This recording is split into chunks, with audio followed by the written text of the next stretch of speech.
আমি এখন কোণে সেজেছি পহেলা বৈশাখ উপলক্ষে।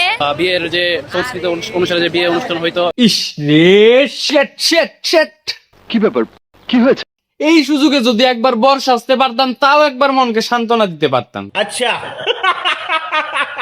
মিস্টেক রে ভাই, মিস্টেক। গিফারি তুই অনেক বড় মিস্টেক করে ফেলছস, জীবন যুদ্ধে এক ধাপ পিছিয়ে গেলি।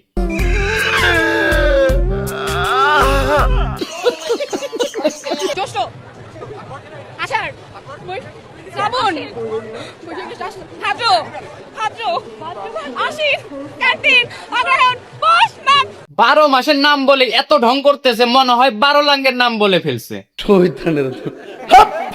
হ্যালো বন্ধুরা, দিস ইজ গিফারি। ভিডিওর টাইটেল এবং থাম্বনেল দেখে তো বুঝতে পারছেন আজকে রং মেকে ঢং করা কিছু পাবলিককে ভরে দেব। সো আগলা বকবক না করে চলুন ভিডিওটি শুরু করি।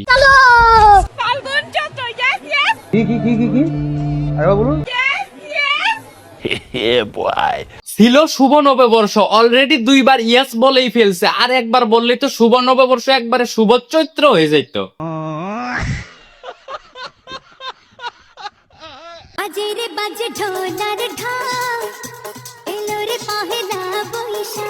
পয়লা বৈশাখের দিনে দিলেও ভাইও দামরা একটা রং নিয়ে ঢং করতেছে। ভাই আমি কার চুল ছিঁড়লাম?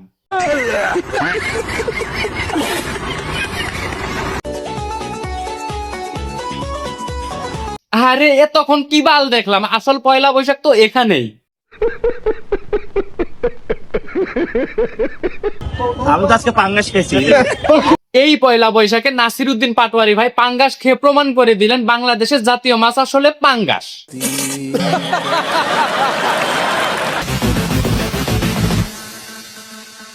ইবলিশ বেঁচে থাকা সত্ত্বেও নতুন শয়তানের জন্ম হলো বাংলাদেশে। আচ্ছা, জন্ম তারিখ পয়লা বৈশাখ। ঠিক বলেছো। शिव शंभू शिव शंकर तेरा नशा है चढ़ा बस हम पर। সত্যি কথা ভাই, ওর ভাবসাব দেখে মনে হচ্ছে ও আগে থেকে শয়তানের খালাতো ভাই, পয়লা বৈশাখে শুধু কালার করছে।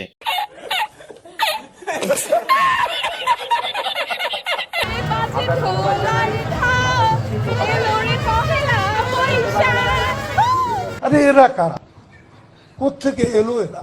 শুভ নববর্ষের পিছন মেরে অশুভ বানানোর জন্য এদের মতো শাহবাগীরাই যথেষ্ট। নিঃসন্দেহে তুই ঠিক কথা বলেছিস। এই পয়লা বৈশাখে ভাই সবাই রং নিয়ে ঢং করতেছে, আমার শুধু দেখাই লাগবে।